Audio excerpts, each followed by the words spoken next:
Come a bit closer. Come up to the microphone. A bit closer, okay. Just come right up to the microphone so we won't be able to hear you. Are you all right here? Okay. Just a bit closer, That's okay.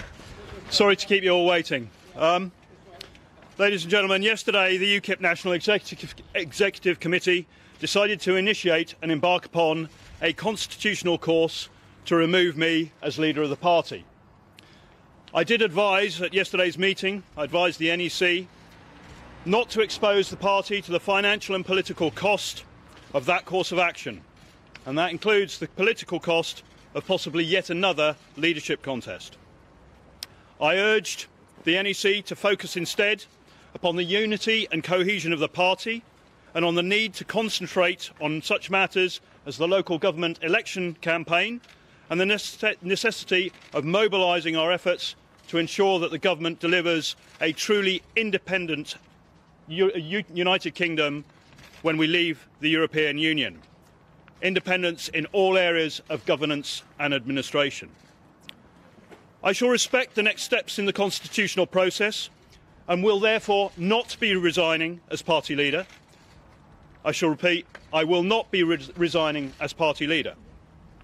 Instead, during the next 4 weeks, I shall be calling for the coordination and mobilisation of all Leave campaigns to ensure that the government delivers full independence from the European Union in all areas of government and administration.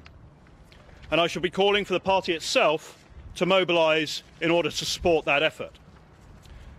This is the most pressing matter facing our nation, and I am determined not to allow the NEC to distract the party away from participating forcefully in the independence debate. Now, without reflecting at all on its individual members, the NEC, as presently constituted, is unfit for purpose and has severely handicapped the party's progress and political delivery for some years, as recent UKIP leaders can attest. It has not only lost the confidence of me as the party leader in its ability to act objectively as the party's governing body, it has also lost the confidence of a large proportion of the party's membership. The NEC does require significant and urgent reform. To that end, again, during the coming weeks, I shall be proposing a new party constitution with a newly constituted and reformed National Executive Committee. Likewise, it is now time to put an end to the factional infighting that has been going on within the party for some time, and to remove those who have been part of that. In a single phrase, it is time to drain the swamp. Let me reiterate, however, that the most pressing issue facing our country and UKIP is to ensure that we gain full independence from the European Union, that we do not allow the government to betray the country by compromising on that goal.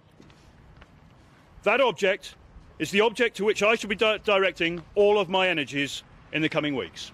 Thank you very much. Thank you. What do you say about person who supports Are you it? the party? Oh, so there we have it. Henry Bolton insisting that he is staying in place, and a pretty strong message there for UKIP's ruling body, the NEC. He employed Donald Trump's phrase of draining the swamp, saying that he wanted to reboot the UKIP ruling body, the NEC, saying he's going to be proposing a new party constitution, the NEC, which of course last night voted against him in a vote of no confidence, saying that NEC was not fit for purpose. So pretty bullish and defiant message there, I think, from Henry Bolton. We had expected that he wouldn't announce his resignation, but instead he says he's going to be using these next 4 weeks before the party's next general meeting to try to push for the party's NEC to be reformed. And he says he's going to try and convene and mobilise all Leave campaigners so that UKIP can continue to play a full role in the referendum, the Brexit debate. And he's saying that the NEC's decision last night to vote against him in the vote of no confidence was a distraction for the party and meant that the party cannot fulfil its function in playing a role in the Brexit debate. So I think, pretty hard hittings there from Henry Bolton, who's determined to stay in his post, and he looks like he's taking on those in his party who are calling on him to resign, including the ruling body, the NEC, and really laying down the gauntlet. Yeah, but when a party leader takes on the NEC of his own party, that never ends well, does it?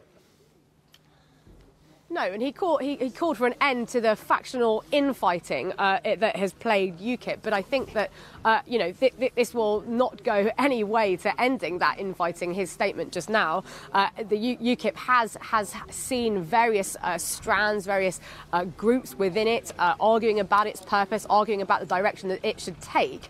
And here we are having more than half of his top team coming out against him and resigning from their positions, calling on him to stand down and for the sake of the party, and Henry Bolton determined to resist. Now, he has been defiant for the last week, but I think that this will certainly raise hackles within his party.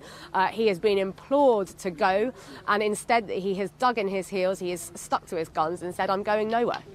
Layla, thank you very much. Layla Nathia there in Folkestone. You didn't frankly have the balls to put country before party.